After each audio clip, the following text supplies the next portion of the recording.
গণমাধ্যম ও সোশ্যাল মিডিয়ায় গুজবের যেন এক মহোৎসব চলছে। দেশকে অস্থিতিশীল করার জন্য একের পর এক মিথ্যা তথ্য ছড়িয়ে দিয়ে জনগণকে বিভ্রান্ত করার চেষ্টা চলছে। অভিনব সব প্রক্রিয়ায় গুজব ছড়ানো হচ্ছে। এক ছবির সঙ্গে অন্য ছবি জুড়ে দেওয়া হচ্ছে, ঘটনা একটা, ছবি আরেকটা। এরকম ফটোকার্ড বানিয়ে অন্য দেশের ঘটনাকে এই দেশের ঘটনা হিসেবে চালিয়ে দিয়ে সোশ্যাল মিডিয়ায় তোলপাড় করে ফেলছে। যতই নির্বাচন কাছে আসবে এর রূপ আরও ভয়ঙ্কর হতে থাকবে। কারা এর পেছনে আছে, কেন আছে, তা আপনাদের সবারই জানা আছে। আমরা এই গুজব ও মিথ্যা তথ্যের প্রচারণা রোধ করতে জাতিসংঘের সহযোগিতা চেয়েছি।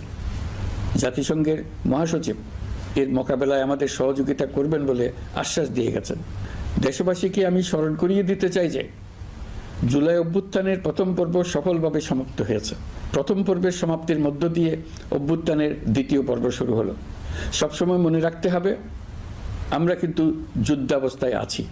গুজব হলো এই জুলাই অভ্যুত্থানের বিরুদ্ধে পরাজিত শক্তির মস্ত বড় হাতিয়ার। গুজব দেখলেই গুজবের সূত্রের সন্ধান করতে থাকবেন, গুজবকে অবহেলা করবেন না। বহু অভিজ্ঞ সমর বিশারদ এই গুজবের পেছনে দিন